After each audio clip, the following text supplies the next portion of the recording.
आइए प्यारे भैया बहनों, सीएलजी की ऑनलाइन क्लासेस में आप सभी का स्वागत है। सीएलजी की ऑनलाइन क्लासेस में कक्षा 11 में आज हम पढ़ाने चल रहे हैं फिजिक्स, भौतिक विज्ञान। क्लास 11th में फिजिक्स स्टार्ट कर रहे हैं। फिजिक्स का जो दूसरा पार्ट है वो स्टार्ट है ऑलरेडी, पहले से ही आप लोग वीडियो देख रहे होंगे। आज फर्स्ट पार्ट स्टार्ट कर रहे हैं। फिजिक्स फर्स्ट पार्ट में जो पहला चैप्टर है, चैप्टर का नाम है मापन, मात्रक तथा त्रुटि विश्लेषण। मापन, मात्रक तथा त्रुटि विश्लेषण।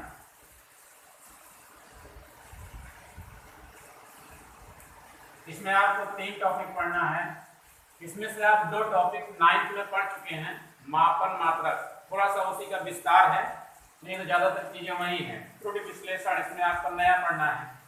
तो मापन, मेजरमेंट,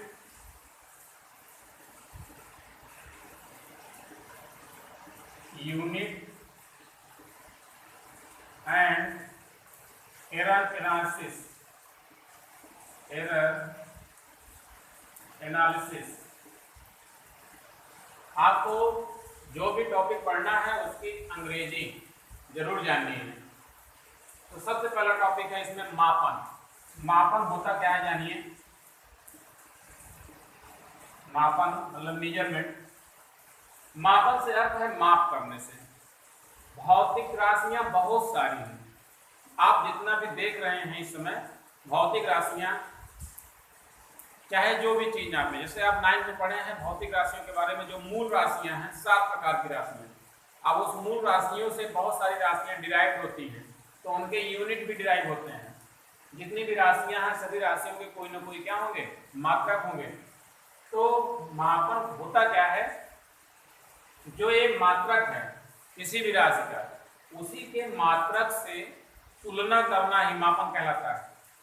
किसी भौतिक राशि की माप करने के लिए उसके मात्रक से की गई तुलना मापन कहलाती है। जैसे हम कहते हैं कि किसी क्षण की लंबाई 5 मीटर है। क्षण की लंबाई कितनी है, 5 मीटर लंबाई है। तो हमने मीटर, मीटर क्या है, इसका मात्रक है। तो मीटर की तुलना की है कितनी बार, 5 बार। अर्थात मैंने 1 मीटर लिया है और उसको जब मैं 5 बार रखा पूरा पूरा, तब उस क्षण की लंबाई आ गई। तो मैंने लिख दिया कितना, 5 मीटर। तो ये मात्रक है। तो मात्रक के साथ में तुलना की गई कितनी बार, 5 बार। हम कहें कि किसी वस्तु का वजन 25 किलोग्राम है।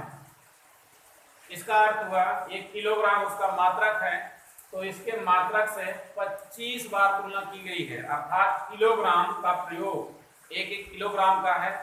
किलोग्राम 1 हो सकता है, 5 किलोग्राम का हो सकता है, 10 हो सकता है, 25, कुछ भी हो सकता है। तो इसका मतलब है कि किलोग्राम, जो 1 किलोग्राम है, उसको 25 बार हम तुलना करेंगे, तब जाकर के उस वस्तु का वजन आएगा। तो मापन क्या है, किसी भौतिक राशि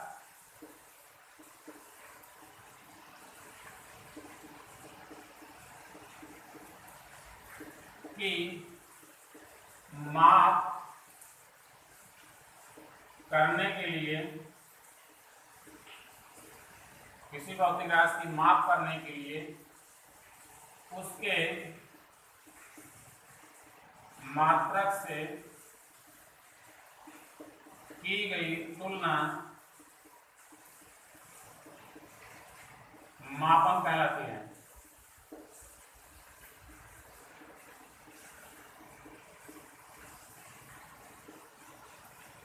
की गई तुलना मापन कहलाती है।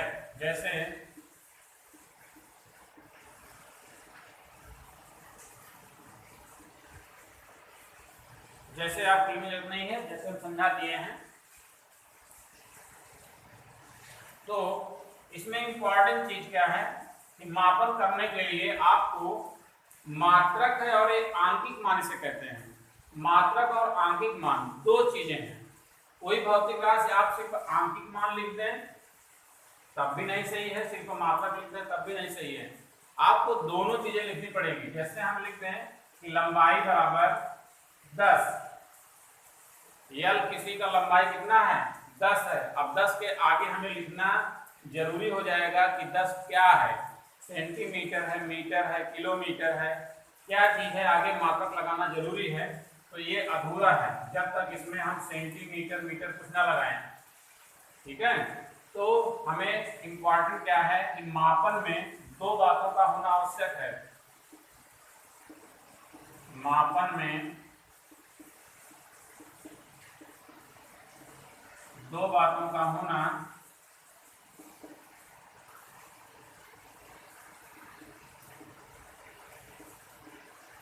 आवश्यक है। कौन कौन सी चीजें? नंबर 1 आंकिक मान, इसको लिखते हैं नंबर अर्थात अंश से, तथा नंबर 2 क्या उसका मात्रक,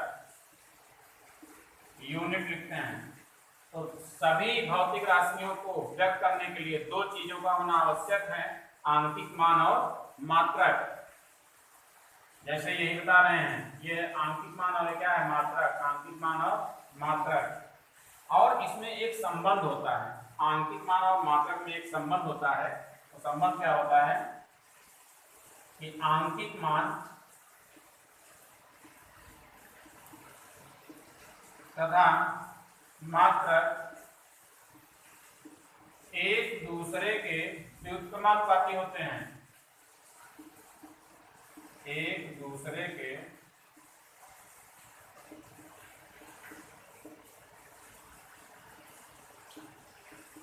व्युत्क्रमानुपाती होते हैं।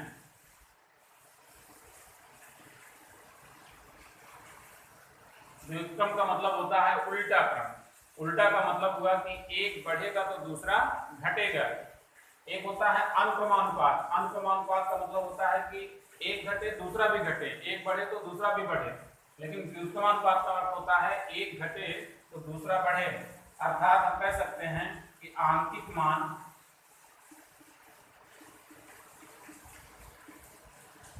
इज इनवर्सली प्रोपोर्शनल टू मात्रक।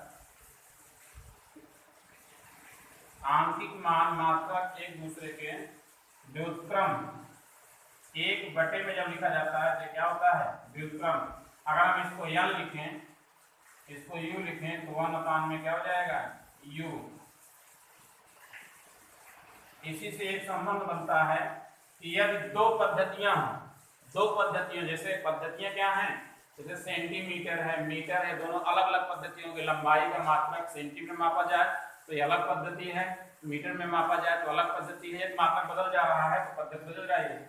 तो अगर दो पद्धतियों में आंकिक मान एक पद्धति में n1 है, मात्रक n2 है, और दूसरी पद्धति में आंकिक मान n2 है और मात्रक u2 है, n1 u1 बराबर क्या हो जाता है n2 u2। यहाँ से संबंध निकल के आता है n into you proportional to 1, अर्थात n इंटू यू का जो गुणन होगा ये दो पद्धतियों में अलग अलग अंकों मात्रों का, तो ये दोनों आपस में गुणनफल बराबर होंगे। जैसे एक उदाहरण ले लेते हैं एग्जांपल के लिए। मान लीजिए यही लंबाई दिया है कितना 5 मीटर, मान लीजिए लंबाई कितना दिया है 5 मीटर।